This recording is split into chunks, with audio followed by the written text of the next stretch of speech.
Entrevista do dia com Denise Campos de Toledo. E vamos falar agora sobre possíveis desdobramentos da CPI da Covid para a gestão da saúde e punição de responsabilidades, além da atual fase da pandemia no país. Eu converso com Gonçalo Vecina, que é infectologista e ex-presidente da Anvisa. Doutor Vecina, boa noite. Boa noite, é um prazer estar aqui com você e com os nossos telespectadores da Gazeta. Bom, a gente questiona muito qual pode ser o impacto jurídico dos resultados do relatório da CPI. Agora, do ponto de vista da saúde, o senhor acha que ela já produziu algum efeito? A gente pode esperar uma gestão melhor? O senhor relaciona a aceleração da vacinação ao que foi denunciado nos depoimentos, apurado? Veja, eu acho que a velocidade da vacinação depende da chegada das doses que já foram contratadas. O Brasil é muito competente para vacinar. O que nós não tínhamos, é vacina em volume suficiente. Então, conforme as vacinas chegaram, nós usamos todas as vacinas que foram distribuídas e continuaremos a usar todas as vacinas distribuídas. Então, a velocidade da vacinação é fruto exclusivamente da chegada de vacina. A capacidade de vacinação nós temos. Com relação aos resultados da Covid, da CPI, eu acho que a CPI investigou algumas coisas importantes, identificou essa questão do uso do kit da Covid, que é um kit que não tem efeitos esperados e tem efeitos colaterais graves, né? Ela investigou essa questão da corrupção no Ministério da Saúde, a perspectiva de comprar vacinas, seja da Índia, seja de onde for, com um pagamento de $1 por fora, alguma coisa desse tipo. Essas questões relativas à VTC-Log também, que a substituição de um sistema que funcionava diretamente e gerenciado pelo Ministério da Saúde, de distribuição de todos os insumos e que foi substituído por uma empresa estrangeira, ainda na gestão, uma empresa externa, ainda na gestão do Ricardo Barros. Então, tem uma série de irregularidades que foram apuradas e que eu espero que se encontrem os responsáveis e que, se existe a necessidade de punição, que as punições sejam impostas. De resto, vacinar ou não vacinar não depende do Ministério mais hoje, depende só de chegar às vacinas. Eu perguntava na questão das vacinas, porque nós tivemos uma aceleração da aquisição das vacinas durante a CPI. Né? Depois de muita discussão, a questão da Pfizer, o senhor acha que não? Não. Olha, veja bem. A Fiocruz comprou 215 milhões de doses no metade do semestre do ano passado. O Butantan comprou 100 milhões de doses na metade do semestre passado e só assinou a contratação com o Ministério da Saúde em dezembro do ano passado.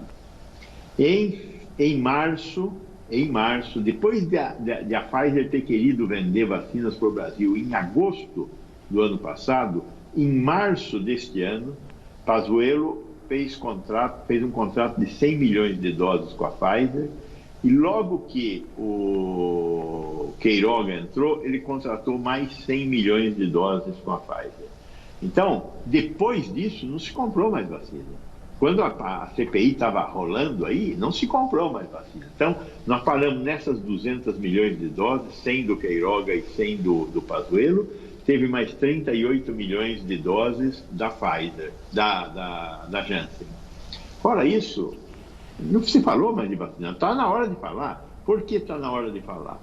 Veja, nós estamos discutindo com essas vacinas já compradas, nós já estamos chegando em 300 milhões de doses distribuídas. Se você somar tudo isso que eu falei, são 215 mais 100, 215 da AstraZeneca, mais 100 da Coronavac, dá 315. Mais 200 milhões da Pfizer, dá 515 milhões. E mais as 40 milhões da Janssen. Vai chegar nos 600 milhões de doses. Mas todo mundo tem que tomar 2 doses. São 160 milhões de pessoas adultas, 320 milhões de doses. Mais 60 milhões de jovens, mais 120 milhões de doses. Então, nós já estamos aí com 480 milhões. Só que tem que dar a dose de reforço para os idosos e para os portadores de comorbidade. Então, coloque mais uma dose aí para quase 60, 70 milhões de pessoas. E a terceira dose, que o mundo inteiro já está decidindo dar a terceira dose. Nós não temos vacina, está na hora de comprar mais vacina. Está na hora de sair correndo atrás de vacina. Por quê? Porque tem chance de faltar. Até porque a terceira dose, nós já estamos falando em dar. Vários países do mundo inteiro chegaram à conclusão que tem que dar a terceira dose. Janssen, que era a dose única, tem que dar a segunda dose. E nós temos ainda que discutir a probabilidade bastante alta de, em meados do ano que vem, ter uma quarta dose. Já se está discutindo uma quarta dose. E a partir daí, provavelmente, nós vamos entrar num regime anual. Vamos ver, ainda não sabemos. Então, está na hora de se precaver e buscar comprar mais vacinas. Vai ser um dos questionamentos feitos ao ministro Queiroga nessa nova convocação da CPI, que quer ouvi-lo mais uma vez a respeito da questão da Conitec, de atuação política, de interferência política no Ministério e também os planos para 2022. E aí coloca também a questão dos mais jovens. Eles querem cobrar, inclusive, o porquê daquela bagunça toda provocada pelo Ministério em relação à vacinação de quem tinha acima de 12 anos, né?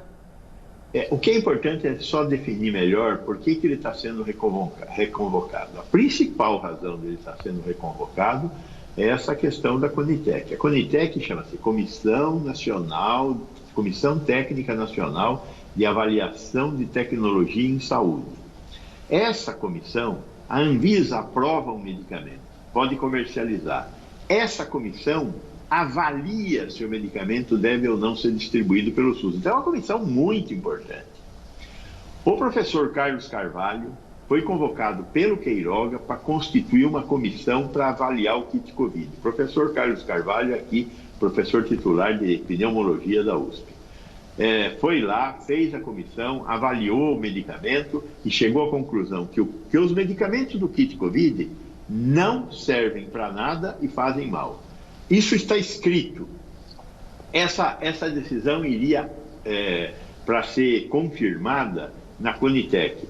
Foi suspensa pelo ministro a avaliação pela Conitec. A CPI quer saber por que foi suspensa a avaliação.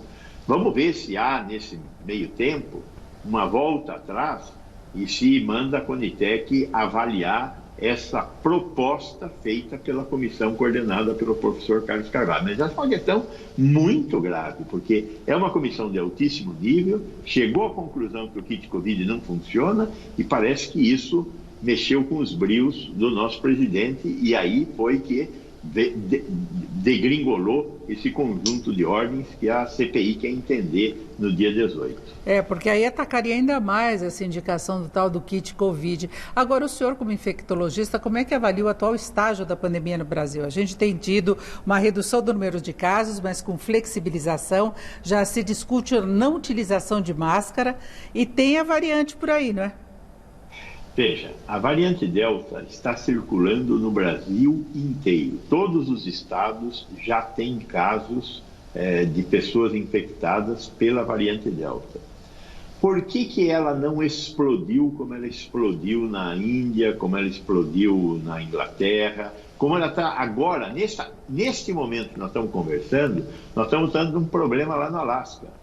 Não existe leitos no Alasca para internar pacientes por causa da variante Delta. E nos Estados Unidos temos várias regiões com essa condição também. Pois bem, por que no Brasil isso não aconteceu? O que o Brasil tem que a Europa, os Estados Unidos, a Índia não tem? Nós temos a Gama. A Gama, a variante do Amazonas, que foi a responsável pela segunda onda, que foi dilacerante no Brasil inteiro, nós chegamos a ter mais de 3 mil mortes diárias como média. Pois bem, essa variante provavelmente matou um monte de gente e protegeu quem pegou a doença de pegar a Delta. A Delta e a Gama são muito semelhantes do ponto de vista genético. A grande diferença é que a Delta ela consegue ser mais infectante do que a Gama. Mas, aparentemente, o que aconteceu é que quem teve a Gama está protegido contra a Delta. E é isso que nós estamos tendo a sorte de viver agora. Então, o que está acontecendo? Nós estamos tendo casos de Delta, e esses casos de Delta estão pegando quem? Quem não foi vacinado e só quem não foi vacinado, porque quem teve a doença recentemente, variante Gama, e quem foi vacinado está protegido. Então, nós temos uns 40% da população que ainda não foi vacinado e que ainda não teve a doença. É esses casos que estão alimentando essa ondinha tendente a cair. Nós estamos tendo entre 400 e 500 casos mortos por dia, com uma tendência de queda, graças à vacina e a ter tido uma variante Gama que explodiu muito no Brasil. É isso, ouvimos Gonçalo Vecina, que é infectologista e presidente da Anvisa. Doutor Vecina, muito obrigada, uma boa noite. Ora, boa noite para você e para os nossos telespectadores. Foi um prazer estar aqui e é fundamental que todas as pessoas tenham o máximo de informação possível sobre essa crise. E continuem usando máscara. Não deu tempo de falar, mas máscara é fundamental. Não pode parar de usar máscara. Com certeza. Muito obrigada, Laerte.